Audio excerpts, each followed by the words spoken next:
c'est mon tour. Bass, breathe the flow, the breath in Jesus Christ. Mountain, the breath in those. C'est mon tour de régner. Si tu connais cette adoration, tu vas adorer avec nous.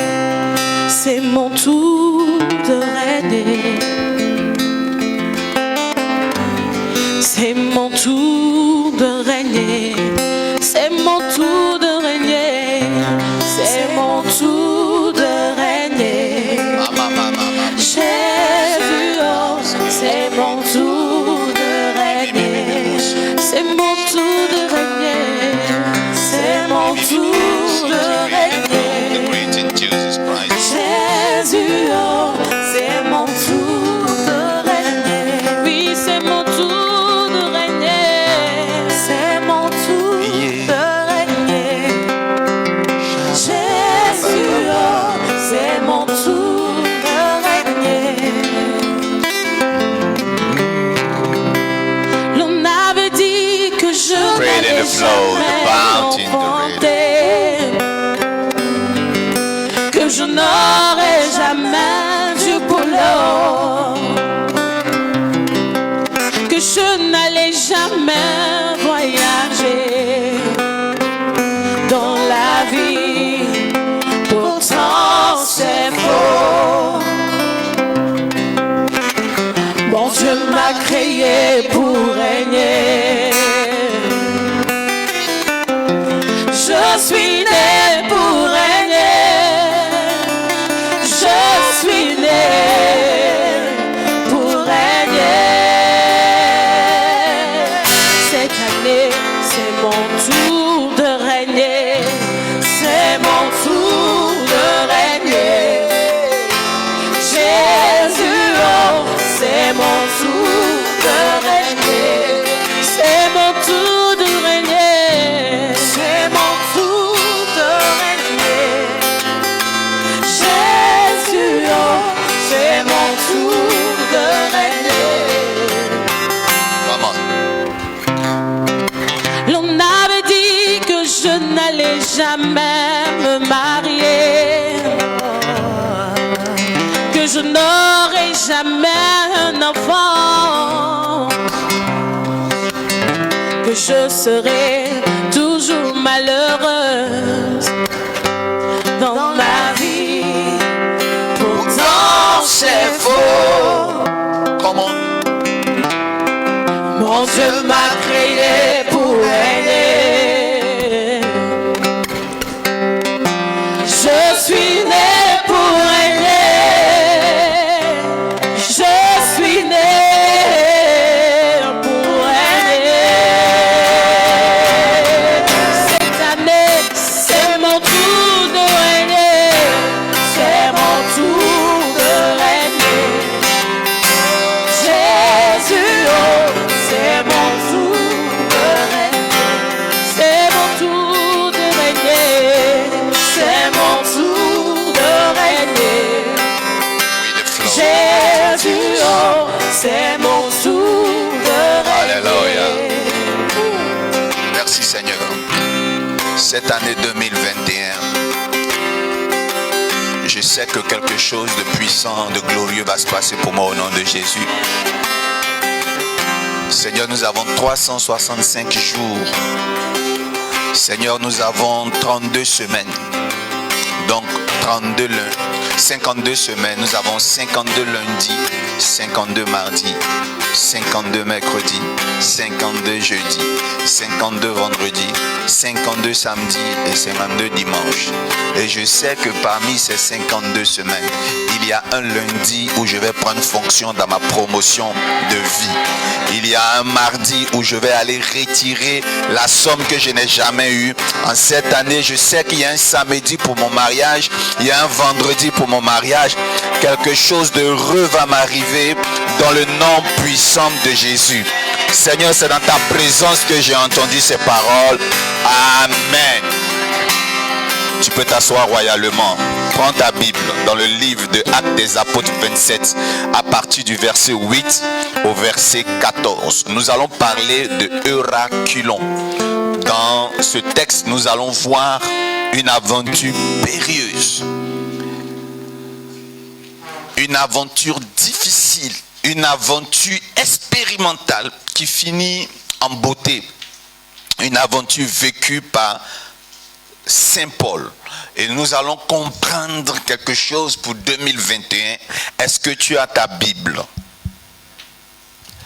Alors, j'aimerais vous dire que j'ai ma Bible en papier, mais j'ai aussi ma Bible dans le téléphone et qui est nettement meilleure que la Bible en papier. Contrairement à ce qu'on tente de nous dire qu'il faut faire référence à la Bible en papier, ça ce n'est pas de la Bible, c'est faux. Je vais vous dire que ce n'est pas vraiment cultivé que de le dire, parce que nous n'avions pas de Bible en papier à l'époque. Nous avions ce qu'on appelait des papyrus, des parchemins. Vous voyez un peu le papier hygiénique. À l'époque, nous avions des livres comme le papier hygiénique. Et toutes les pages étaient écrites sur un seul rouleau. On est d'accord? Donc, il fallait dérouler et ce n'était pas confortable que de lire avant. Par contre, avant cette époque du papyrus, il y avait une époque de l'âge de la pierre taillée où les anciens hommes écrivaient leurs histoires sous la forme de rébus, donc de dessins, sur des pierres. Vous vous imaginez? Alors, quand ils avaient des grottes avec des pierres qui ont de large surface, ils écrivaient les récits de leur vie sur ces dernières. Et il fallait donc se déplacer pour venir lire. Après, il y a eu parmi ces anciens hommes un plus intelligent qui a décidé de sectionner un bout de pierre et de prendre ce qui est écrit pour le ramener au village. Donc vous voyez, c'était des kilos de pierre qu'il fallait prendre pour faire lire. Et la preuve, malgré l'existence du papyrus et de certaines formes de support pour la liturgie et lecture, etc., il y avait Moïse qui était revenu du ciel avec une tablette. Vous savez, la technologie existe toujours. Il y a ce qu'on appelle aujourd'hui dans notre technologie Android le cloud, qui veut dire nuage. Et quand tu as une information que tu veux enregistrer, ça s'enregistre dans le cloud. Vous voyez quand vous êtes sur WhatsApp et que vous changez de WhatsApp, vous avez l'historique de ce que vous aviez fait dans le premier WhatsApp qui revient dans le deuxième WhatsApp. Comment cela a été possible? C'est que tout ce que vous avez écrit, tout ce que vous avez partagé avec vos amis sont restés dans un nuage qu'on appelle le cloud. Et le cloud a été inventé par Moïse parce que Moïse est celui qui a téléchargé des informations des nuages depuis sa tablette. Voilà. Et donc on appelle cela la tablette de Moïse. Donc vous voyez qu'aujourd'hui vous avez des tablettes, mais Moïse avait déjà sa tablette. Mais là cette tablette était lourde. Elle n'avait pas un écran comme pour vous, mais au moins ça lui permettait de transférer, de télécharger des informations que Dieu lui avait données pour le retransmettre au peuple de Dieu. Et vous voyez comment le monde a évolué. Si on devait ressusciter Jésus pour prêcher le même message qu'on entend aujourd'hui, vous aurez entendu Jésus dire, ça ce n'est pas la Bible. La Bible c'est les tablettes. On n'allait pas s'en sortir. Ce n'est pas parce que tu regardes peut-être des films pornographiques dans ton téléphone que ce n'est pas la Bible.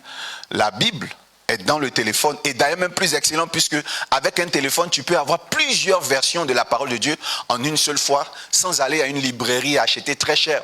Je me rappelle quand j'étais appelé de Dieu, il y avait une Bible qu'on appelait Scofield, je crois. On nous disait que c'est une Bible d'études mais qui coûtait 25 000 francs et moi j'avais pas 25 000 francs. On n'avait pas les moyens, je suis issu d'une famille modeste, ça c'est pour bien dire, sinon d'une famille pauvre qui ne pouvait même pas me scolariser. Et vous voyez que je viens en Jésus, je suis appelé, je dois débourser 60 000 francs, 50 000 francs, 25 000 francs pour m'acheter une Bible. C'était vraiment compliqué à cette époque. Mais aujourd'hui, on a gratuitement des Bibles mieux que Scofield dans un seul téléphone.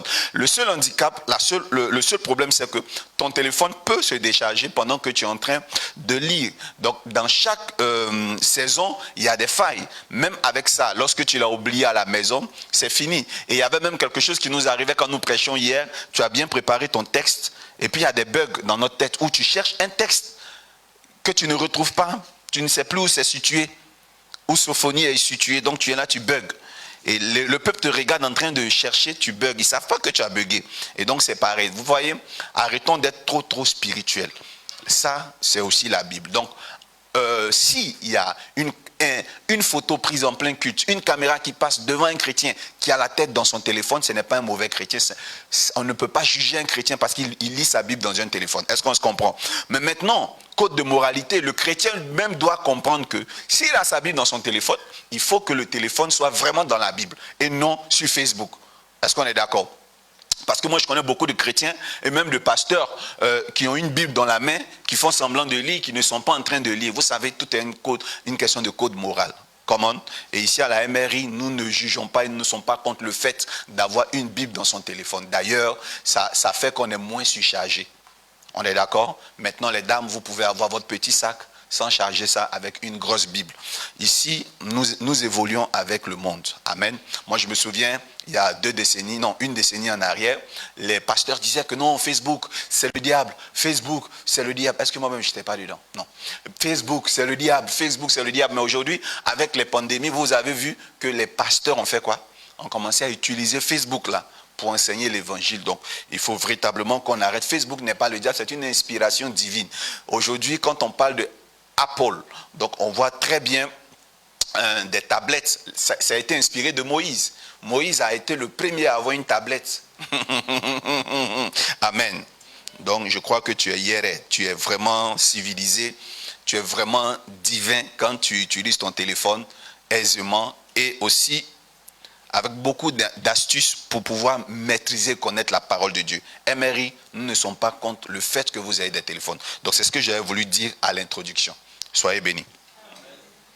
Alors, nous allons lire la parole de Dieu maintenant. Écoutez, nous sommes dans Actes des Apôtres 27, verset 14. Non, du verset 8 au verset 14, mais je suis intéressé par le verset 14. Acte 27. À partir Du verset 8. Mm-hmm. Nous la côtoyâmes avec peine et nous arrivâmes... Excuse-moi, est-ce que ton micro est activé? Ok.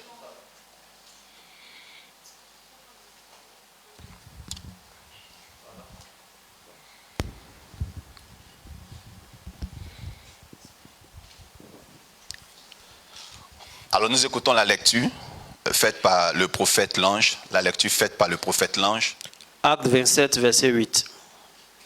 Nous la côtoyâmes avec peine et nous arrivâmes à un lieu nommé Beauport, près duquel était la ville de Lazée.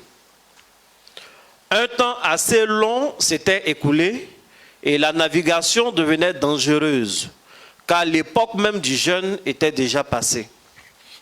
C'est pourquoi Paul avertit les autres en disant: « Ô homme, je vois que la navigation ne se fera pas sans péril et sans beaucoup de dommages, non seulement pour la cargaison et pour le navire, mais encore pour nos personnes. » Le centenier écouta le pilote et le patron du navire plutôt que les paroles de Paul. 12. Et comme le port n'était pas bon pour hiverner, la plupart furent d'avis de le quitter pour tâcher d'atteindre Phénice, port de Crète, qui regarde le sud-est et le nord-ouest, afin d'y passer l'hiver.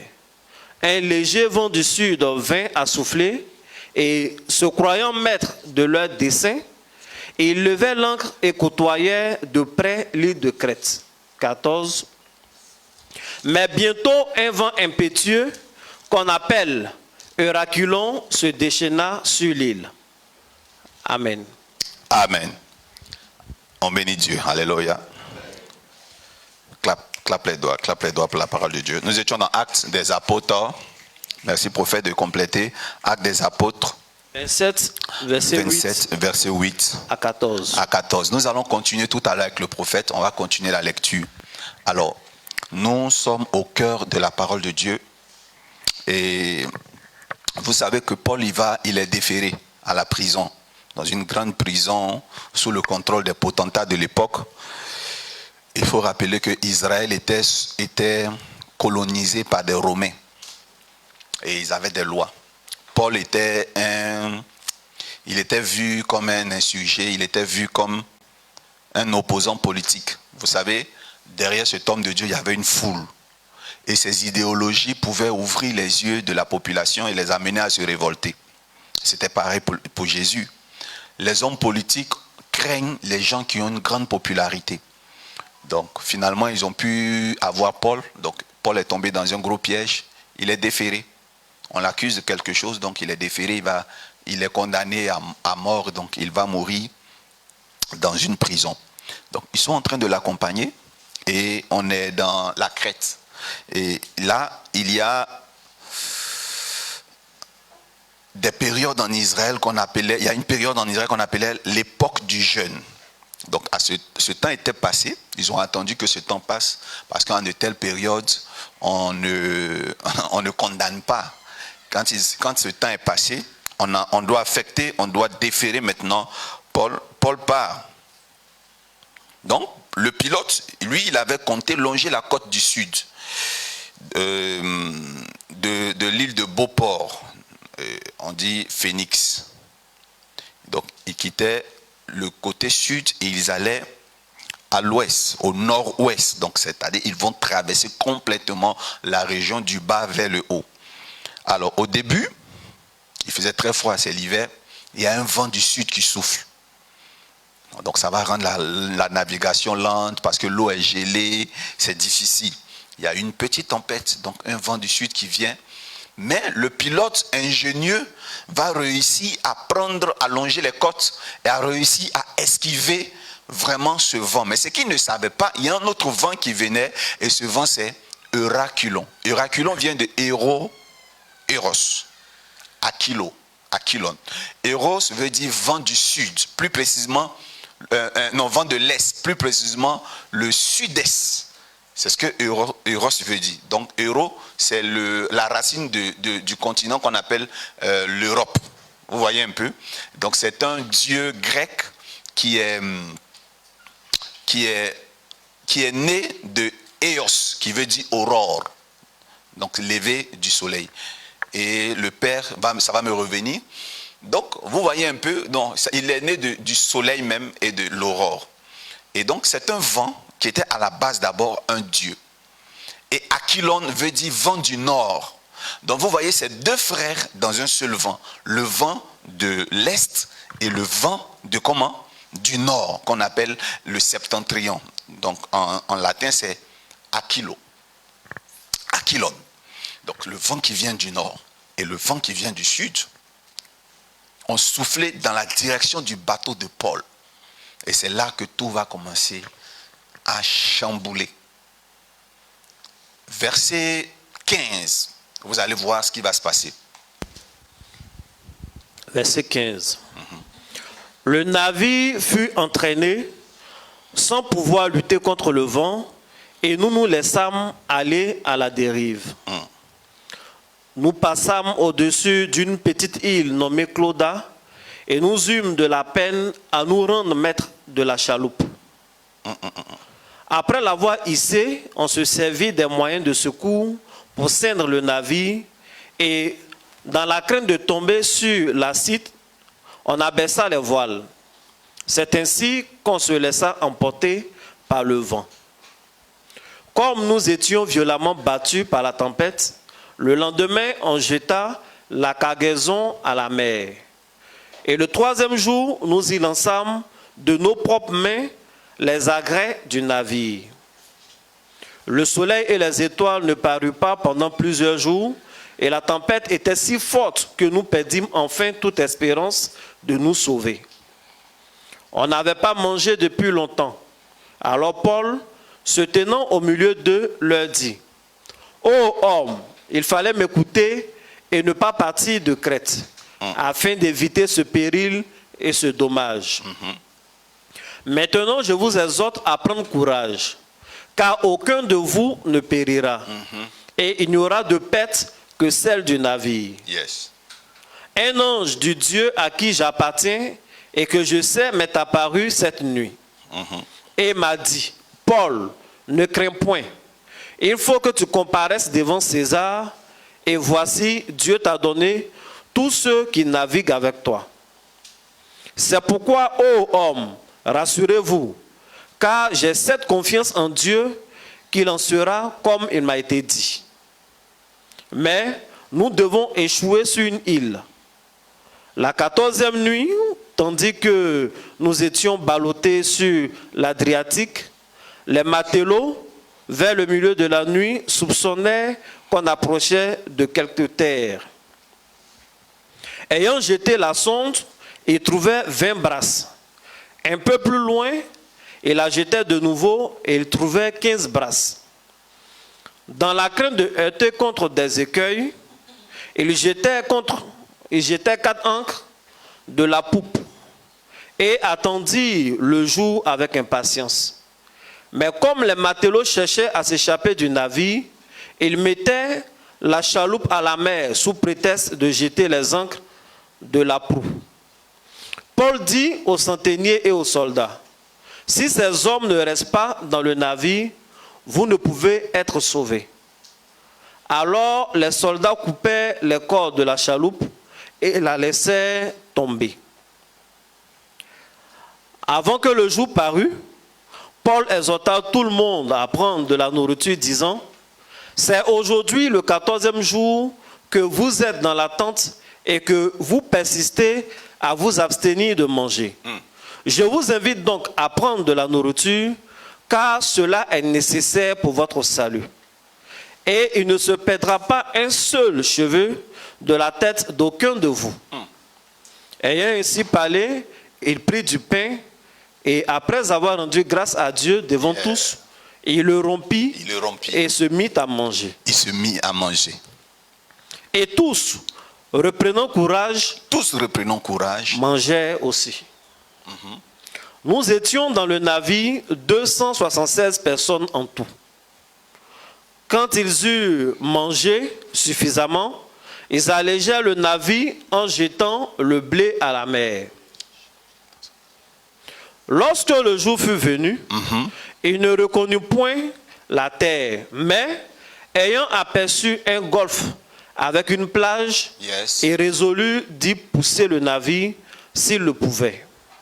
Ils délièrent les ancres pour les laisser aller dans la mer et ils relâchèrent en même temps les attaches des gouvernails. Puis ils mirent au vent le voile d'Artimon et ils se dirigeaient vers le rivage. Mais ils rencontraient une langue de terre où ils firent échouer le navire. Et la proue, s'étant engagée, resta immobile, tandis que la poupe se brisait par la violence des vagues. Les soldats furent d'avis de tuer les prisonniers, de peur que quelqu'un d'eux ne s'échappât à la nage. Mais le centenier qui voulait sauver Paul les empêcha d'exécuter ce dessein. Il ordonna à ceux qui savaient nager de se jeter les premiers dans l'eau pour gagner la terre, et aux autres de se mettre sur des planches ou sur des débris du navire. Et tous parvinrent à terre sains et saufs. Alléluia. Et tous parvinrent à terre sains et saufs. Vous savez, le début va être différent de la fin, comme d'habitude. Dites amen bien fort. Ce n'est pas normal que la fin de ton histoire ressemble à quand tu commençais. Le problème avec chaque année, nous faisons des promesses, nous avons un statut social, un statut matrimonial X. Et en fin d'année, le même statut demeure. Ce n'est pas normal. Alléluia. Alors nous allons voir tout ce parcours, cette navigation comme un parcours de l'année annuelle. Nous commençons en janvier et nous terminons comment? En décembre. Alors lorsque Paul commence le voyage, considérons qu'il a commencé le voyage le mois de janvier. Quand il commence, il y a un vent du sud qui est quand même sec, qui vient attaquer le navire. Donc ça représente des difficultés financières, ça représente des épreuves. Mais les épreuves du début ne déterminent pas la nature de l'année dans laquelle tu es. On dirait que l'année là, telle que ça a commencé là, c'est que cette année là ce n'est pas bon. Voilà, cette affaire de coronavirus est revenue encore. Et on dirait que 2021 là, va ressembler à 2020. Écoute-moi très bien. Arrête de confesser cela. Tu ne sais pas des choses. Dieu crée parfois des troubles au début de ton histoire pour te positionner. Et je dis, avant chaque grande gloire, il y a du ridicule. Et je vous ai dit la dernière fois que le ridicule précède généralement le miracle de Dieu. Après avoir échappé au vent du sud, c'est-à-dire que tu vas t'en sortir de justesse, tu vas réussir à joindre les deux bouts, malgré qu'on dit qu'après la fête c'est la défaite, le mois de janvier était difficile, tu vas finir par payer ton loyer, tu vas finir par rembourser certaines dettes. Maintenant, tu vas rester vide. Ce que tu ne sais pas, il est possible qu'il y ait encore une autre catastrophe, un autre vent dur. Mais même ce vent qui arrive là, appelé Héraculon. Héraculon, je vous disais tout à l'heure, Héraculon vient de Héros, Héros et Aquilon. Donc c'est Héros qui est le vent de l'est, donc du sud-est, et Aquilon qui est son demi-frère, qui est le vent du nord. Parce que les deux ont la même mère qui est Héol, qui est Aurore. Mais sinon, Aquilon, lui, son père s'appelle Astéros. Ça veut dire astre, donc étoile. Maintenant, l'autre, lui, il a... non, Aquilon est Astéros et l'autre a un autre père. Mais ils ont la même mère. Vous voyez, c'est des dieux, c'est des esprits. Et dans le vent, ils vont s'opposer au navire. Et il est plus dur même que le vent du sud. Mais, voilà ce que Paul a dit. Dès l'arrivée du vent, avant même que l'ange ne lui parle même, il était déjà convaincu qu'il n'allait pas mourir. Parce qu'il savait qu'il devait arriver à bon port. Dis avec moi, à bon port. Mais vous voyez, dans le bateau, il y avait des gens qui étaient captifs. Dans le bateau, il y avait des prisonniers enchaînés. Dans le bateau, il y avait des personnes qui étaient condamnées injustement. Même s'il y avait des brigands, leur salut reposait sur l'homme de Dieu qui était dans le bateau. Alors l'homme de Dieu devait être sacrifié. Lui, il acceptait d'aller mourir. Mais ce que Dieu avait prévu, créer un scénario, faire échouer le bateau sur une île, un golfe, une plage. Des prisonniers qui étaient censés se retrouver dans Alcatraz se retrouvent à Assini. Mais au début, ils étaient effrayés. Bien aimé, je veux te dire, ne sois pas effrayé. Héraculon, en fait, n'était pas venu pour faire du mal. Héraculon, c'est un vent allié, le vent de l'Est. Ce même vent qu'a soufflé Moïse contre l'Égypte. En fait, le vent était venu sauver des gens. Et Paul, il savait ça. Je viens de dire à quelqu'un, Dieu crée des troubles autour de vous pour vous positionner. Enfants de Dieu, ne craignez pas le trouble. Le trouble est un allié pour nous. L'enfant qui n'est pas de Dieu a des troubles en lui. Mais l'enfant qui est de Dieu a des troubles autour de lui. Et j'aimerais dire une chose. Un chrétien qui se plaint beaucoup n'est pas un chrétien en contact avec le règne de l'esprit. Pourquoi? Parce que quand on est avec le règne de l'esprit, on est informé. Paul était calme parce qu'il savait que c'était un trouble. Il savait qu'il pouvait arriver un trouble. Mais il était convaincu de la fin. Quand tu connais la fin, tu ne murmures pas. Quand tu connais la fin, tu ne paniques pas. Quand tu connais la fin, tu es calme. J'avais un fils que j'aimais de tout mon cœur en 2020. Un ancien de l'église qui est tombé malade, qui a fait des semaines de coma. Et même les pasteurs, scientifiques, médecins, même les médecins, tout cela avait déjà pronostiqué qu'il allait mourir. Mais je connaissais quoi? La fin. Écoute-moi bien. Il y a des troubles que Dieu crée pour vous positionner. Et il n'est pas mort. Il a repris du poids. Quand Dieu t'a parlé, tu es calme. Ceux qui ne sont pas calmes parlent rarement avec Dieu. Et Paul dit, personne ne va mourir. Mais il y a un indice qui a attiré mon attention. Paul les avait déjà prévenus. Que ce que Héraculon veut, c'est le navire. Il n'y aura pas de perte de vie humaine. C'est sauf le navire. En fait, Héraculon veut manger le navire.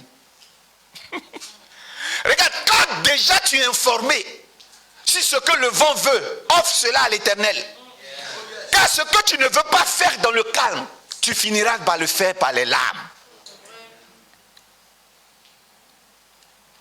un jour, il y avait un de mes fils, je lui ai dit, il souffre, il dépensait dans la maladie, mais il dépensait surtout pour sa voiture. À chaque fois, la voiture allait à la mécanique. Et une voiture qui a une valeur de peut-être 8 millions, il avait déjà dépensé plus que cela en moins de 6 mois pour une voiture. Je dis, il y a un vent. Ce vent vient pour te bénir. C'est un vent héraculon. Il vient pour te bénir. Mais le vent, là, il cherche ta voiture. Si tu ne donnes pas ta voiture à Dieu, va donner ça à un homme de Dieu qui a besoin de voiture. Offre. Sinon, tu vas souffrir pour rien. Au début, il a résisté. Il est sorti et la voiture a commencé à prendre feu. Heureusement, des gens sont venus l'aider. Et la voix a refait écho. Et là, c'est tardivement. Le moteur est touché. On dit joint de Kilas, quelque chose comme ça est touché. Et quand il allait donner, quelque chose qui a été attaqué comme ça, le moteur est attaqué. Quand il allait donner finalement à l'homme de Dieu, la voiture n'a plus jamais fait de panne. Et pour la première fois dans son service, pour la première fois, ils ont pris une grande décision de donner des voitures de service à une dizaine de personnes, dont lui-même. Ça veut dire que non seulement son obéissance l'a aidé, mais ça a béni quelqu'un dans son travail. Il dit, mais papa, daddy, tu n'es pas simple. Je dis, c'est maintenant que tu es au courant. Oh. Héraculon dit, est-ce que tu peux me retrouver ce verset? Il dit, personne, il n'aura pas de perte de vie humaine, sauf le navire. Regarde, quand tu apprends ça là, livre le navire. C'est le navire qui vous créait des problèmes. Et il y a une chose que les hommes qui étaient à l'intérieur du bateau faisaient, que beaucoup de chrétiens font, mal gérer les crises. L'apôtre Paul dit que voici 14 jours maintenant que vous êtes en jeûne, que vous refusez de manger. Mais je suis choqué. Quand nous lisons le début, les 2 premiers versets, la Bible dit que l'époque, on n'a même pas dit le jour, elle dit que le temps du jeûne était passé. Comment? Mais il y a des chrétiens qui jeûnent encore. En fait, pour marquer leur spiritualité, pour dire qu'ils sont divins, ils jeûnent les chrétiens. Pour paraître, et c'est ce que j'aime pas chez la religion. La religion aime travailler l'extérieur des gens pour qu'ils paraissent pieux, paraissent bien. Mais le mystique travaille l'intérieur. Ésotéros. Non, je vais jeûner. C'est parce que je ne jeûne pas que tout est difficile. On dit l'époque du jeûne est passée. Quand ce n'est plus le jeûne qui active les vents, ne jeûnez pas. Le temps du jeûne, il dit mangez. Mangez pour votre salut. Regarde, ça me marque parce que dans le système divin, il y a des temps où on jeûne pour être sauvé, mais il y a des temps où on mange pour être sauvé. Si tu prives ton corps de nourriture, tu n'auras pas d'exaucement. Mangez.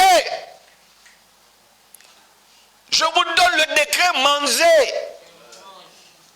Lord, oh my God, quel est ce pasteur?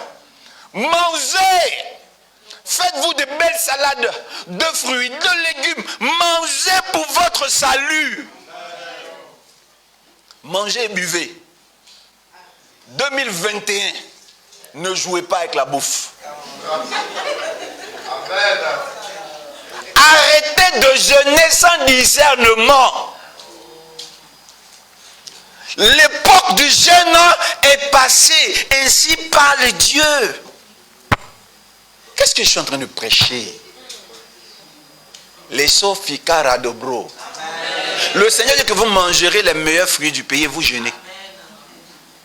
Donc quand je vais commencer à dire, tu es ici, tu mangeras les meilleurs fruits, il faut arrêter de dire amen parce que tu ne prévois même pas manger. Tu as prévu jeûner toute l'année. Écoute-moi bien. Héraculon s'en fout de ton jeûne. Il veut le bateau.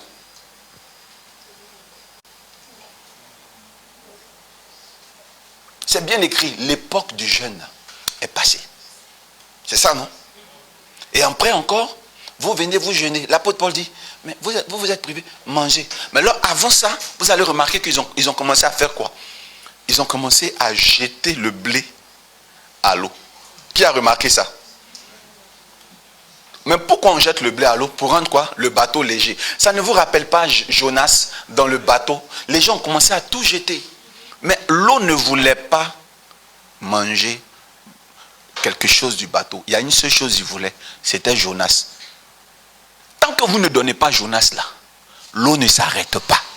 Mais par contre, pour le cas de Paul, Héraclion voulait manger le véhicule même. Il voulait manger le bâtiment, comme on le dit chez les marins. On dit le bâtiment, un bateau, c'est un bloc, c'est un bâtiment. Donc, ils veulent manger le bateau. Maintenant, vous donnez des échantillons du bateau. C'est-à-dire, ils ont commencé à jeter les sièges qui étaient dans le quai du bateau. Après, ils ont jeté les balcons. Ok. Après, ils ont commencé à jeter maintenant leurs provisions. Ils s'en foutent, ils sont jeunes. Dans tous les cas, la nourriture, c'est quoi? Et puis, ils jetaient le blé. Le Héraclion ne veut pas le blé, il veut le bateau. Il ne veut pas une partie, il veut tout le bateau. Jetez-vous à l'eau et nagez, partez. Laissez le bateau dans la main d'Héraclion. Héraclion veut le bateau. Écoute-moi bien, cette année, tu vas faire un sacrifice. Écoute, intelligent. Sinon, tu vas tourner en rond. Sister, brother, tu vas tourner en rond. Fais un sacrifice. Dis à Dieu, je n'aime plus mon salaire. Tu veux la promotion et tu jeûnes. Non. Choque Dieu. Dis-toi si tu aimes, tiens. La Bible dit Caïn et Abel ont fait un sacrifice la même année. Moïse n'était pas né. Aucune loi n'avait été ouvertement décrétée. Mais la pensée d'éternité faisait que Adam et Ève partaient voir Dieu une fois par an pour faire des sacrifices. Mais après, leurs fils ont suivi. Abel et Caïn partaient une année, ils le faisaient. Et c'est pour ça que je soupçonne que Abel et Caïn sont des frères. Parce que dans la prééminence, les aînés font les sacrifices. On est d'accord? Et puis après, les petits frères le font. Ils ne viennent pas ensemble. Mais comme ils sont allés ensemble, cela pourrait supposer que c'était des frères jumeaux. Et la Bible dit que Abel a donné une bête, même parce qu'il est berger. Caïn a donné des fruits, mais c'est normal. Mais pourquoi Dieu refuse le sacrifice de Caïn? Parce que c'était une offense pour Dieu. Dieu avait maudit la terre. Donc Caïn était en train de dire à Dieu, comme toi tu aimes la terre, faut prendre. Moi j'aime pas. Tu suis non? Moi j'aime plus. Ça choquait Dieu. Mais la propriété réciproque de ça est positive. Est positive. Souvent quand vous n'aimez pas quelque chose, donnez-le à Dieu. Pour le cas de Caïn, Dieu a été offensé. Mais vous allez remarquer que devant Dieu n'a pas puni Caïn. Quand il a juré que celui qui touche Caïn, lui, Dieu il va le frapper 70 fois, 7 fois. Pour dire que Dieu n'était pas contre l'offrande de Caïn. Et ça, Dieu savait qu'il n'avait donné que ce qu'il avait reçu de lui, Dieu. Et de ses pères. Donnez à Dieu ce que vous n'aimez plus. Au début, vous pouvez aimer votre vie. Au début, vous pouvez aimer votre voiture. Au début, vous pouvez aimer votre télévision, un Sharp ancien modèle. Au début, vous pouvez aimer votre téléphone. Au début, vous pouvez aimer. À un moment donné, l'esprit de perfection, l'esprit de l'évolution va commencer à vous faire ne plus aimer votre vie actuelle. En ce moment-là, vous devez comprendre que Héraclion est là pour la transition. Donnez ce que vous n'aimez plus à Dieu. Offrez la vie que vous n'aimez plus là à Dieu. Alléluia. Souvent on fait une offrande, tu n'en as pas, mais pourtant tu as un iPhone de 1000 euros. Sois un peu intelligent. Dieu n'est pas contre le troc. Dieu, il n'est pas contre le troc. Souvent tu dis tu n'as rien, mais il y a un véhicule qui te perturbe. Homme de Dieu, on veut t'aider à construire l'église. Mais pourtant tu as 3 véhicules. Je n'ai pas d'argent. Si tu pries seulement pour moi et que ça marche là, vraiment, homme de Dieu, prie pour nous. Si tu pries là, on va t'aider. Écoute-moi bien, avant de parler du futur, il faut toi voir, tu as quelque chose qui peut aider Dieu. Tu n'es pas à zéro. Cette année, nous allons donner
Aquila va venir à notre secours. Dis, Aquila va venir à notre secours. Il y a longtemps que j'étais coupé. Ok. Alléluia. Donc, vous voyez que ce vent-là, quand il vient, en fait, il est venu pour tout l'équipage. Il est venu pour les humains qui étaient dans le bateau. En fait, il veut vous envoyer à la plage. Vous luttez, vous jeûnez pour aller en prison. C'est ce que ça voulait dire. On n'a pas de discernement. Ils sont éternels. Ils étaient au 14e jour. Éternel Dieu, éternel mon roi, éternel mon Dieu, éternel mon roi. Dieu. Paul dit trop c'est trop. Trop c'est trop. Il y a des problèmes qui sont en votre faveur. Vous ne comprenez pas. Il y a des séparations qui sont en votre faveur. Aujourd'hui, toi, un garçon, tu es là. Il faut reconnaître devant Dieu que tu étais bête. Quand la fille t'a donné gourmet, comment tu pleurais. Maintenant, aujourd'hui, tu as une nouvelle chérie là. Tu dis non, tu es la lumière de ma vie. D'après Gédéon, bâtard. Donc, toi, tu pleurais hier. Tu ne savais pas que tu étais en train de pleurer pour la flamme d'une bougie. Oh, il y avait ton lampadaire. Il y a certaines séparations qui sont bonnes. Il y a des séparations qui sont bonnes. Regarde, toi, tu es une femme, tu pleurais pour un homme. Mais aujourd'hui, regarde le prince charmant que tu as eu. Vous voyez, la femme du prince Henri. C'est Harry de quoi? De l'Angleterre. Mais aujourd'hui, son ex là, l'ex de la fille là, lui-même, il est étonné. Maintenant, elle-même aussi, elle est contente. Tu vois, mais je suis sûr qu'elle a embrouillé un pasteur pour dire, pasteur, mon chéri, je parle de l'ex, m'a quitté, est-ce que tu peux le faire revenir? Il y a des choses qui ne doivent pas revenir, donner à Héraclone. Tout ne doit pas revenir. Il y a des choses qui vous empêchent d'aller. Tu es en train d'aller en prison. Hein, et puis le vent veut t'envoyer. En prison, tu es condamné à mort. Et tu fais jeûne pour vivre. Et oui, ils étaient bêtes. Hein. Alléluia. Parce qu'ils avaient espoir qu'arriver là-bas, peut-être qu'ils auront une grâce présidentielle, quelque chose. Mais écoutez-moi bien, je préfère échouer sur une plage où il y a des animaux, tout ça, féroces aussi, que d'être en prison. Les hommes sont parfois plus méchants que les animaux. C'est bien écrit, on dit un golfe sur une plage. J'imagine la végétation. Il y a un trouble que Dieu est en train de créer. Ne dis pas d'abord Amen. Hein. Autour de toi pour te positionner. Ah, s'il te plaît, ne dis pas d'abord Amen. Il faut économiser. On va dire Amen à la fin. Il y a un trouble que Dieu est en train de créer. Je vous dis, pour vous positionner, j'adore ce trouble-là. Ça s'appelle Héraclone. Héraclone, j'aime ton trouble que tu fais. Tu es en train de m'envoyer sur une plage. Envoie-moi vite. Ce que tu veux manger, j'en veux en être conscient, je te donne. Donnez à Héraclone le bateau. Ils ont trop traîné. Le texte est clair. Le texte a dit, l'indice, l'apôtre Paul leur a dit que en fait, vous allez vivre. Sauf quoi? Verset 22. Le verset 22 dit quoi? Maintenant, je vous exhorte à prendre courage. Je vous exhorte à prendre courage. Car aucun de vous ne périra. Et il n'y aura de perte que celle du navire. Tout simplement. Depuis le début, ils étaient informés. Et quand ils vont arriver à la fin, effectivement, le bateau, il n'y a rien qui est récupérable dans le bateau. Bon, s'ils avaient compris ça depuis le début, ils n'auraient pas gêné. Dis Amen bien. Amen. Ils n'auraient pas gêné. Ils ont jeté le blé à l'eau, du petit matériel à l'eau. Vous faites parfois des offrandes. Le blé, dis blé. C'est l'autre nom de quoi? Du gna-gna. Ils ont commencé à jeter le blé à l'eau. Jeter le blé à l'eau. C'est bon vos offrandes du dimanche. C'est bien vos dîmes. Mais parfois, comprenez que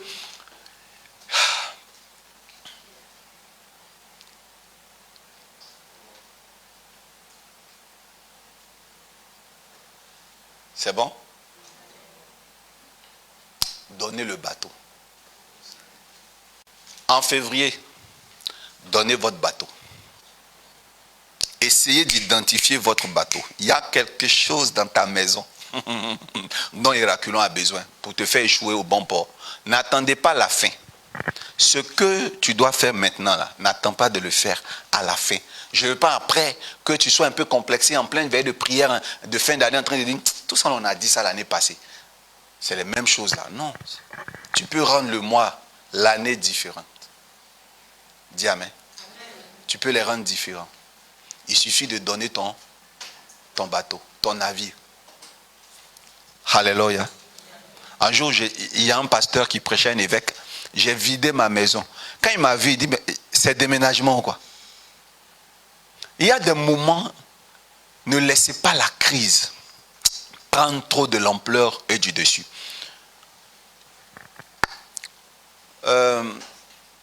Johan était très maladif. Il était très anémique, comme ça on dit. Il était tout le temps anémié. Très anémié. Donc quand il tombe malade, ça fait peur. C'est horrible. Quand il était petit, tu vas dire, bon, il est toujours petit, tu vas dire, qui va mourir aujourd'hui? Non, ça fait peur. Son corps chauffe, a explosé. Et c'était chaud. Le ministère, c'était n'importe quoi. Il n'y avait rien. L'argent, on n'a pas. Surendetté, on doit, menace du propriétaire de l'appartement. Il n'y a pas d'argent. Maintenant, quand Dieu me fait une bonne offrande, il y a une fille spirituelle, un fils qui vient me dire, papa, j'ai une offrande pour toi. Dès que ça arrive, c'est là que Johan, je ne sais pas comment il fait, mais il avait un détecteur d'offrande. Quand ça vient, il tombe malade. Il tombe gravement malade. Et on est dans un quartier, il n'y a pas de véhicule qui rentre. Donc, il faut marcher avec lui, trouver un taxi, dépenser l'argent dans le taxi, arriver à l'hôpital, on fait sortir une ordonnance. Et maladie, là, quand on le soigne, il ne guérit pas. Hein. Dès que l'argent finit net, Johan met la télé, il met une chanson, il commence à danser. Mais je n'avais pas remarqué ça. Un jour, Johan est tombé gravement malade. Je l'ai regardé comme ça. Je lui ai dit, aujourd'hui, Seigneur, je priais dans sa direction. Hein, Éternel Dieu, c'est toi qui as donné. Tu peux reprendre. Moi, lorsque je reste sur l'eau, je vais en faire un nouveau. C'est comme ça que j'ai commencé à prier. Tant que Seigneur, je vis sur terre, il n'est pas trop tard. Aujourd'hui, là, mon offrande ne rentrera pas dans l'assurance maladie. Viens chercher ton enfant. De toute façon, Johan s'est levé. De toute façon, il a dansé après. Depuis ce jour-là, il a commencé à comprendre les plans de certains vents. Il y a des vents qui sont là pour manger votre argent. Amen. Mais en fait, ils te font faire ce qui n'est pas utile. Ils ont commencé à jeter leur blé à l'eau parce que tout était en danger. Ce n'était pas le blé qu'ils devaient jeter. Moi, à l'époque, j'avais compris ce que je devais faire. J'avais compris ce que je devais faire à l'époque. J'avais compris que je n'avais pas de père. Vous savez, j'ai perdu ma mère spirituelle le 27 décembre 2001. La même année du décès du prophète Kakou Sévérin. Et de cette époque-là, jusqu'à où je vous rendais le témoignage, j'avais pas de père. J'ai eu une mère spirituelle, elle est décédée, donc je faisais l'œuvre de Dieu sans parents spirituels. Mais Dieu m'a poussé à avoir un père. Vous savez pourquoi c'était utile d'avoir un père? À cause de payer la dîme. Je n'avais pas de père. Donc je ne payais pas ma dîme à un père. Je donnais ma dîme à mes prophètes. Vous demandez-leur. Et je faisais ça comme tontine. Si j'ai une dîme, j'appelle le prophète là, je lui donne. Aujourd'hui, j'ai une dîme, j'appelle le prophète, le surnaturel, je leur donne. Et c'était mes fils. Donc, mais je devais avoir un père à qui donner. Et je suis allé avoir un père. Et j'ai commencé à payer mes dîmes. Donc voilà mon miraculon, ce qu'il voulait. D'abord que j'ai un père et que ce père mange mes sacrifices. Donc je me suis mis à jour. Les difficultés ont commencé à cesser dans ma vie. Qu'est-ce que vous ne comprenez pas? Amen. Qu'est-ce que vous ne comprenez pas? Héraculon recherche quelque chose de substantiel que vous ne maîtrisez peut-être pas parfois, ou parfois vous le maîtrisez. Mais Héraculon va vous donner des signaux de ce qu'il veut. Des signaux de ce qu'il veut. Je dis, aujourd'hui là, le prétexte que tu n'as pas de sacrifice ne marche pas. Si tu n'as pas d'offrande en argent, tu as un bateau chez toi, quelque chose de matériel que tu peux donner afin que le vent là s'arrête. Et le vent ne va pas s'arrêter, hein, parce que le vent va s'arrêter quand il t'aura déposé où il doit te déposer. Le vent voulait les déposer à la plage. Come on. Donc que Héraculon, ce matin, vous envoie au bon endroit, mais pas en fin d'année, qui vous envoie dès à présent au bon endroit dans le nom de Jésus-Christ de Nazareth. Est-ce que tu as bien écouté la parole de Dieu? Identifie ce que tu dois sacrifier le mois de février. Sacrifier. Sacrifier. Arrêtons de raisonner. Investissons. Pourquoi les chrétiens échouent beaucoup en affaires? Je termine par là. Parce que là, leur premier investissement, c'est dans les affaires. Non, le premier investissement, c'est dans le développement personnel. Parce qu'il est dit, prospère à tous égards, comme prospère l'état de ton âme. Donc si il n'y a pas un acompte sérieux dans ton âme, tu ne pourras pas prospérer dehors. On est dans le Nouveau Testament. Et nous ne sommes pas dans le Coran. Travailler sur le développement intérieur. Même le mariage, c'est l'intérieur, pas l'extérieur d'abord. Si tu travailles l'extérieur, tu seras un biscuit à croquer et non une femme à marier. L'homme ne marie pas une femme belle. L'homme marie une femme qui le stabilisera. C'est pour ça que faut être belle, faut être cochonne, il faut être comme tu veux, comme les hommes veulent. Mais tu seras avec eux, ils finiront par marier une autre fille bizarre. Elle est bizarre de l'extérieur, mais elle a ésotéros authentique. Quelqu'un a compris? C'est pour ça qu'il y a deux types de femmes. Quand vous voyez dans la rue, il y a une qui te dira: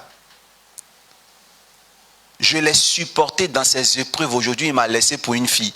Ne confondez pas une fille qui supporte un homme dans les épreuves et une fille qui le fait sortir des épreuves. L'homme n'a pas besoin d'une femme qui le supporte. Ça, je vous ai commencé à vous introduire déjà Arcane des amours. L'homme a besoin d'une femme qui est capable de le faire sortir et non capable de l'aider à porter. Dis amen. Parfois, on n'a pas besoin d'un Simon de Cyrène pour nous aider à porter notre croix. On a besoin d'un Joseph d'Arimathée pour nous trouver un point de chute. Et ce genre de choses se trouve à l'intérieur. Une femme capable de te tirer hors, c'est à l'intérieur. C'est le mystique qui peut la faire, qui peut t'aider à faire sortir. Donc, il te faut des mystiques. Donc, il faut investir en toi. Et avant d'aller faire une affaire, qu'est-ce que tu es d'abord spirituellement? Voilà pourquoi dès que tu ouvres ton salon de coiffure, tu ouvres ton lunch, tu ouvres ton shop, ça ne marche pas.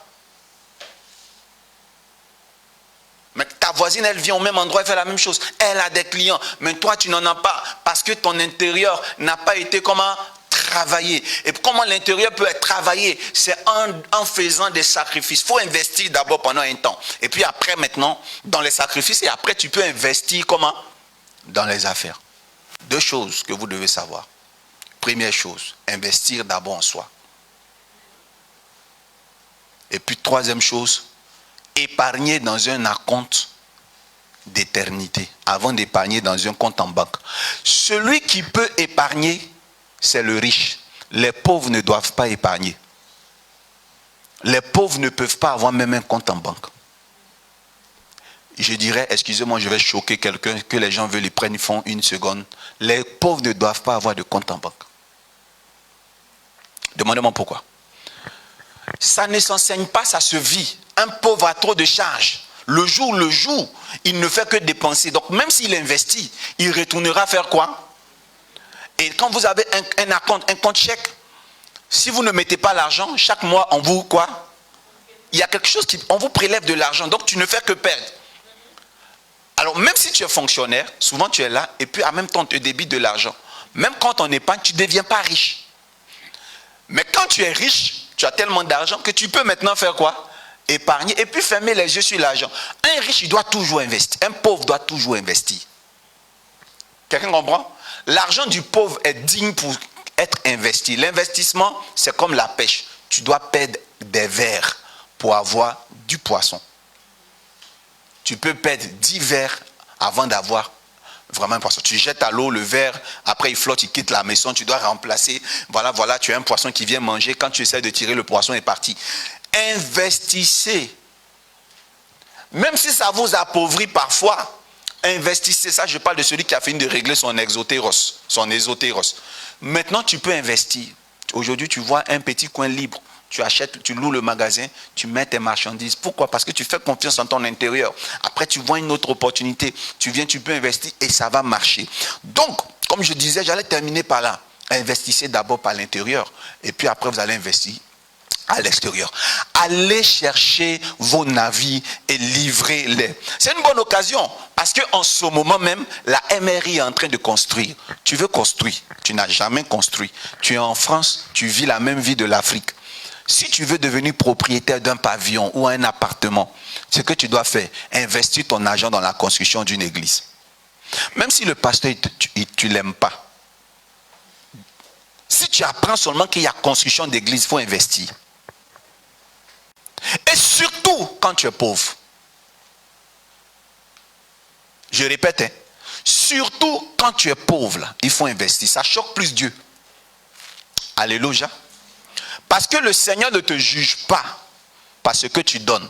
Ça ne l'impressionne pas. Si tu veux donner des milliards, ça n'impressionne pas Dieu. Ce qui impressionne Dieu, c'est ce qui te reste quand tu donnes. Dis Amen. C'est pour ça que Dieu n'est pas impressionné par l'offrande de certains riches. Parce qu'ils donnent beaucoup, l'église acclame, mais on sait combien est resté dans leur compte, c'est encore énorme. Mais par contre, il y a des pauvres, quand ils donnent, il n'y a plus rien dans leur compte. Et c'est la saison de donner au point de se ruiner. Maintenant même. Dis Amen. Quand tu finiras de dire, hey, je veux construire l'église MRI là. Je suis le pasteur, ça fait 5 ans, ça fait 10 ans. Je le suis il y a longtemps, je veux, mais je n'ai pas. Pasteur, prie. Je veux que tu pries au moins, je veux que tu pries pour moi. Si ça marche, je vais faire. Oui, je vais prier pour toi, ça va marcher. Tu vas faire. Mais pardon, regarde, il y a quelque chose.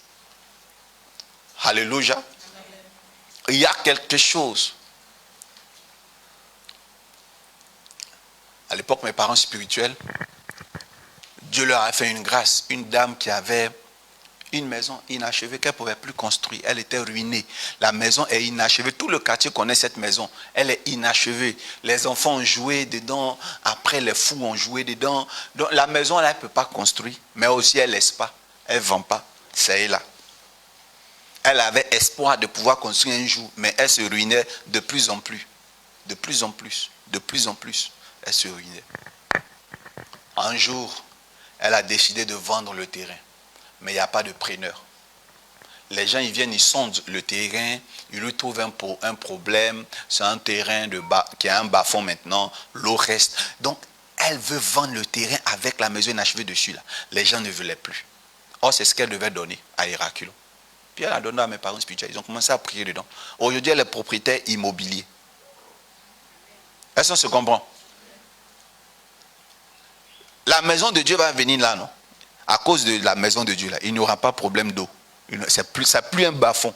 C'était pour Dieu, en fait. Il y a des choses que tu as là. En fait, c'est pour Dieu.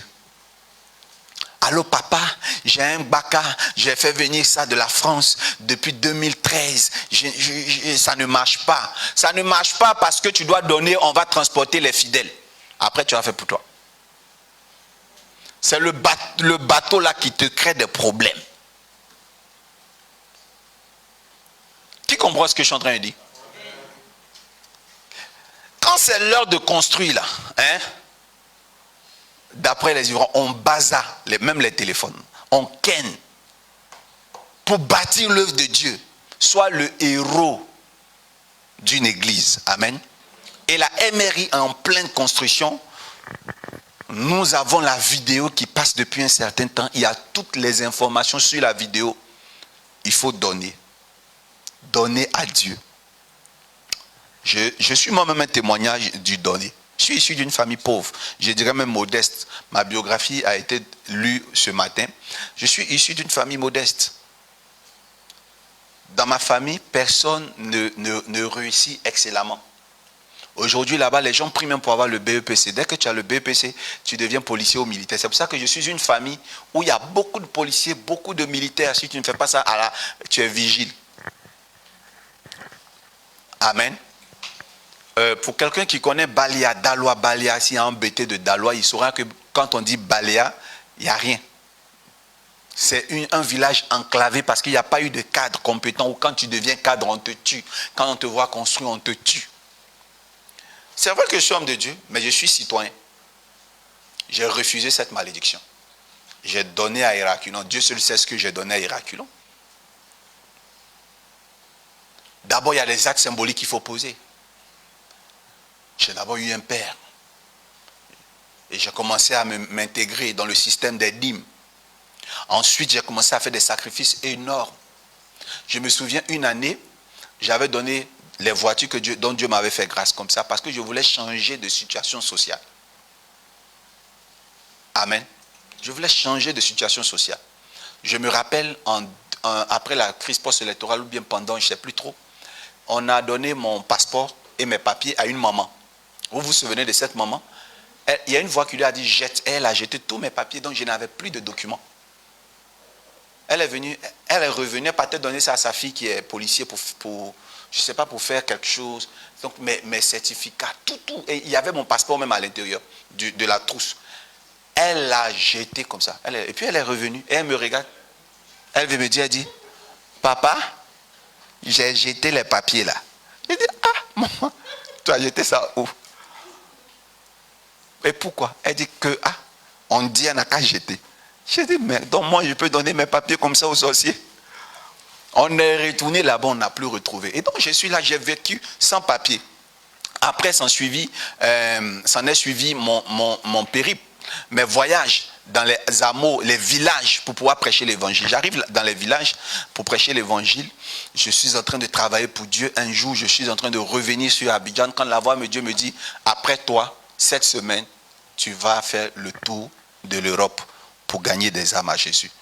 Quand j'ai dit à mes enfants, ils ont dit, c'est qu'on va aller chercher tes papiers là. Ah, jamais. Parce que tu vas voyager avec quoi? Tu n'en as même pas. Je vais là où je suis né.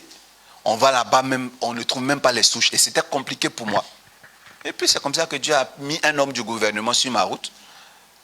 Ils m'ont fait mon papier, mon passeport rapidement sans que je fournisse la totalité des documents qu'il fallait. Et puis, je me rappelle que même je disais le nom de ma mère là, j'appelais pour qu'on écrive. Ils m'ont fait sortir un papier. J'ai eu un truc de service. Et puis bon, c'est comme ça que j'ai eu par le gouvernement mon premier visa. Et je suis allé en Europe. J'ai fait le tour de l'Europe. Perugia, Italie, Parma, Milan. Je suis allé en France. Après, j'ai commencé à faire le tour du monde. Je suis allé aux États-Unis. Vous savez, c'est le gouvernement qui m'a donné mon premier passeport. Donc même si souvent là, je les allume avec les prophéties, mais ils m'ont quand même, Ado m'a donné quelque chose un peu à un moment donné. Et, amen, Dieu m'a permis de me rappeler que c'était ces sacrifices-là qui t'ont donné cette chance et cette grâce. Je faisais sale comble, au point que certains hommes d'église, et c'est vraiment dommage quand ce sont les gens même de ta propre basse-cour qui t'attaquent, étaient choqués. Non, il a dû faire un sacrifice. C'est que j'arrive quelque part, le coin est bien. Je vais aux États-Unis, le coin est bien. Je suis arrivé aux États-Unis, j'ai vécu comme un Américain. En tout cas, Dieu m'a fait grâce. J'ai conduit très vite, contrairement parfois à certains hommes de Dieu qui sont très efficaces ici en Afrique. Dès qu'ils arrivent en Europe, ils sont obligés d'aller à Pôle emploi pour s'inscrire, après travailler au McDo le matin et le soir, pasteur le matin, aller se faire crier dessus par un patron le soir, et ou dormir sur le lit superposé d'une fille qui te reçoit en entendant. Non, dès que je suis arrivé, Dieu m'a fait. C'est une grâce, je rends témoignage. Il y a un pasteur qui sait que c'est vraiment une grâce d'arriver pour la première fois en Europe ou aux États-Unis et d'être chez soi.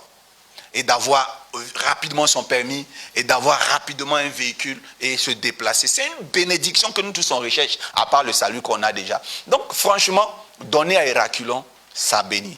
Et le ciel ne dit pas qu'il est salé, mais je peux dire au moins, en tapant ma petite poitrine, pour dire que je suis un donneur. Un donateur. Je ne sais pas, c'est bon? Donneur, donateur. Je suis impressionné. Pasteur Prince me dit oui, c'est ça. Effectivement. Or, Pasteur Prince, là, quand on l'a interviewé pour sa consécration, il dit qu'il ne répond pas aux questions parce qu'il ne comprend pas français.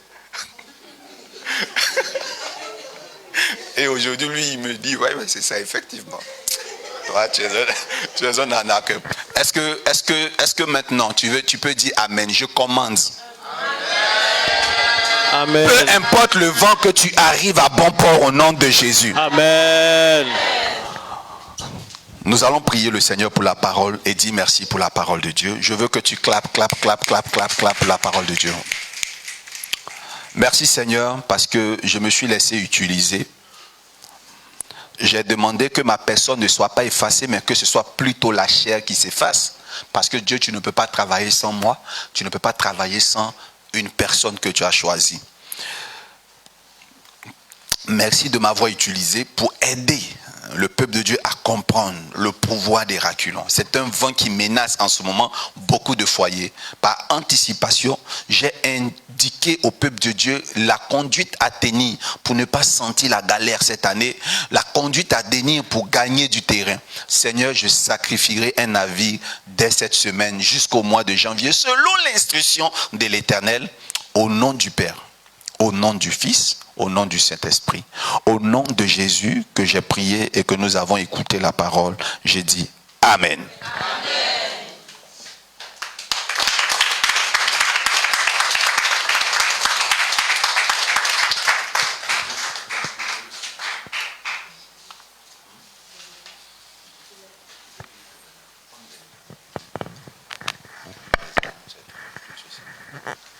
Si tu le fais, c'est qui vient. Amen, soyez bénis. Nous allons appeler le prophète le surnaturel pour les offrandes. D'accord. Pour les offrandes et les annonces.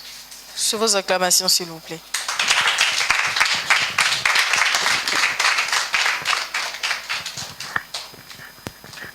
Que Dieu bénisse ta vie.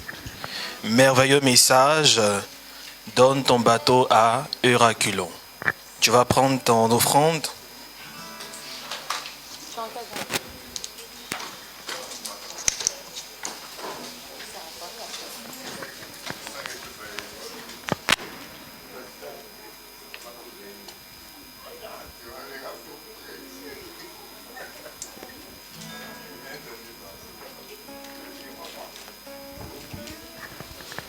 Alors, les numéros de téléphone vont sûrement passer sur vos écrans pour ceux qui sont à l'extérieur, qui ne sont pas avec nous. Tu peux faire ton offrande via Mobile Money. Alors, le temps que tu cèdes ton bateau à Euraculon, on va quand même jeter le blé.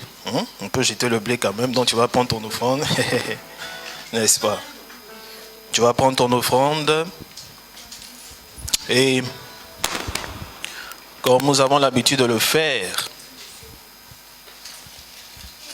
l'équipe pastorale et après l'équipe pastorale, le peuple. Gloire à Dieu.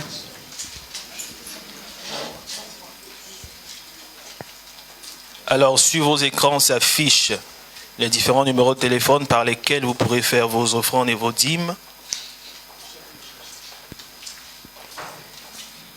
Peuple de Dieu, lève-toi. Il y a un nom, ce nom vient du ciel, ce nom Dieu a parlé à ton cœur aujourd'hui. merveilleux, ce nom c'est Jésus. Il y a un nom, ce nom vient du ciel, ce nom fait des merveilles. Ce nom c'est Jésus. En ce nom les aveugles voient. En ce nom les lépreux sont purs. En ce nom les boiteux marchent. Ce nom c'est Jésus. Oui, en ce nom les aveugles voient. En ce nom les lépreux sont purs. En ce nom, les boiteux marchent. Ce nom, c'est Jésus. Amen. Alors, sans aucune transition, si tu as ta dîme, tu vas aussi t'avancer. Tu vas t'avancer. Daddy nous a donné une astuce. Il a dit que lorsque tu as ta dîme, tu mets ta dîme dans une enveloppe et tu ajoutes une pincée de sel. Si tu es à l'extérieur du pays, prends juste du sel, touche ton téléphone avec et ça marche aussi. Amen. Donc si tu as ta dîme, tu vas t'approcher. En ce nom, les aveugles voient. Vous pouvez venir. En ce nom, les lépreux sont purs. En ce nom, les boîtes marchent. Ce nom, c'est Jésus. En ce nom, les aveugles voient. En ce nom, les lépreux sont purs. En ce nom, les boîtes marchent. Ce nom, c'est Jésus. Amen. Les offrandes sont bénies au nom de Jésus. Alors je vais rapidement revenir sur les annonces majeures. Nous avons programme en ce mois de février, le mois qui va bientôt débuter. Et notre programme s'intitule Les Arcanes de l'amour. Ce n'est pas la première édition. Chaque année, nous, n'est-ce pas, sommes exposés à une onction particulière. À partir du 8 février, donc du lundi au vendredi, nous aurons à être présents en un lieu, ici même à la Réponse, n'est-ce pas, pour être exposés à cette onction particulière. Du lundi au vendredi, disons du lundi au jeudi, nous allons débuter le programme à partir de 19h, donc de 19h à 21h30. Lundi, mardi, mercredi, jeudi, 19h, 21h30. Le vendredi, ça sera une mini-veillée de 20h à minuit. Et le dimanche, nous allons clôturer.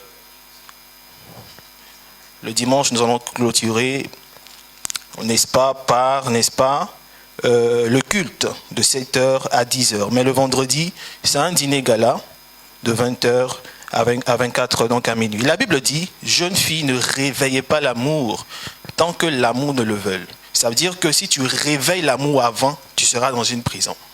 Plusieurs personnes ont réveillé l'amour avant.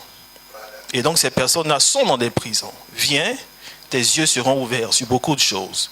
Alléluia. Sur l'écran, vous voyez même l'affiche.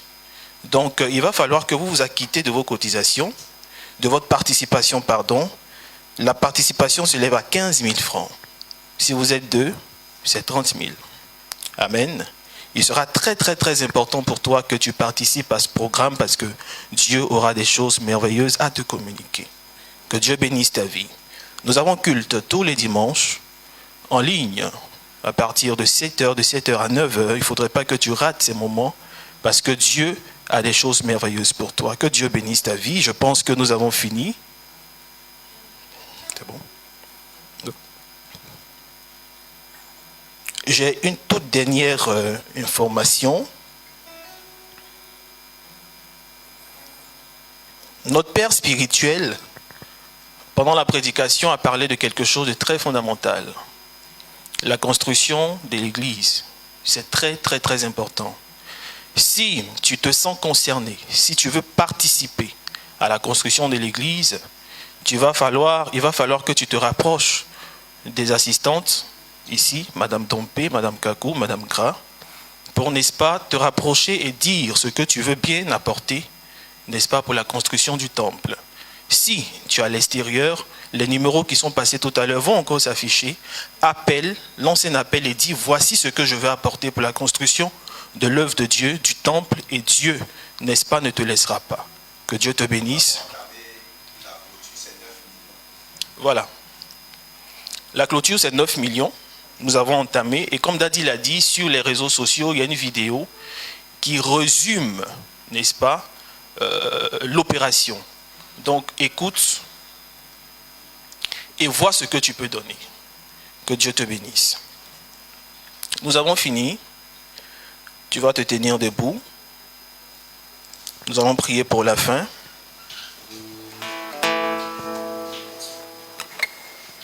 Je vais appeler ici notre maman, la mère de l'église, pour la prière de la fin. Acclame Jésus pour notre mère spirituelle.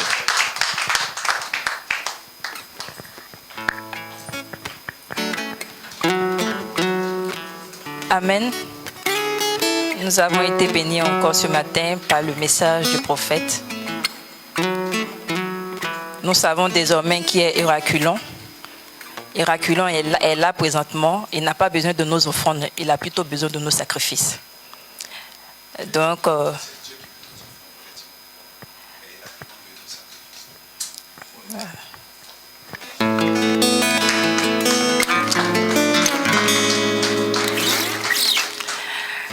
le prophète vient de si bien le résumer. Dieu a besoin de nos offrandes, mais Héraculon veut nos sacrifices pour pouvoir nous mener à bon port. Amen. Nous allons maintenant nous mettre en position pour pouvoir ensemble réciter notre prière de fin.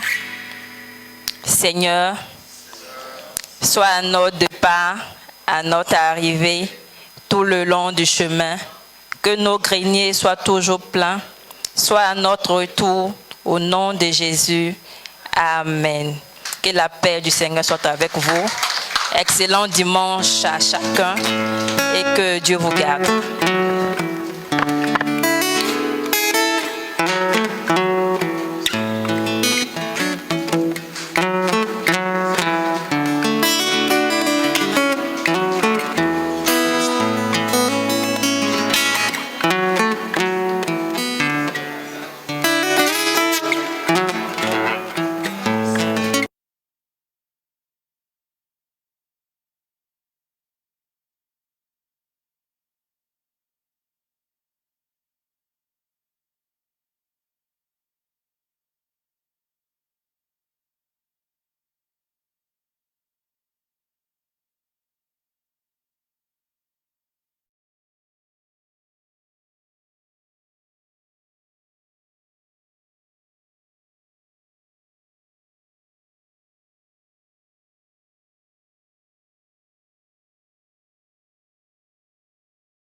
Shalom à tous, je suis très content de vous retrouver ici avec mon épouse. Shalom bien-aimé. Alors nous sommes ici pour vous annoncer une très bonne nouvelle. Enfin, la MRI va bâtir l'église. Et avant de lui laisser la parole pour vous donner les détails, j'aimerais rapidement vous dire combien de fois il est important d'être localisable, d'être localisé. Quand je commençais le ministère, je n'avais pas de maison. Pourtant, j'étais pasteur. Je dormais parfois chez des enfants spirituels et à un moment donné, je me suis retrouvé à me débrouiller dans les rues. Donc, NSDF, le prophète SDF. Et un soir, j'étais en train de dormir à un endroit habituel qui était le complexe de Yopougon quand une grande pluie, une tornade a commencé. Alors, donc, cette pluie me fait fuir et je vais me réfugier dans un kiosque, une baraque. Et là-bas, la pluie m'a trouvé à cause des rafales. Vous ne pouvez pas imaginer combien de fois cette nuit-là, je croyais que j'allais mourir. J'avais tellement froid, je grelottais. Alors je me suis dit, je vais me jeter dehors. J'étais dehors à la belle étoile, en train de prier sous la pluie. Et j'avais les dents qui claquaient, qui grinçaient. Et je disais, ce soir-là, à Satan, Satan, vraiment, merci. Bats-toi, fais l'effort, mais ne me laisse jamais avoir une maison. Parce que si tu me laisses avoir une maison, tu es foutu, tu es mort.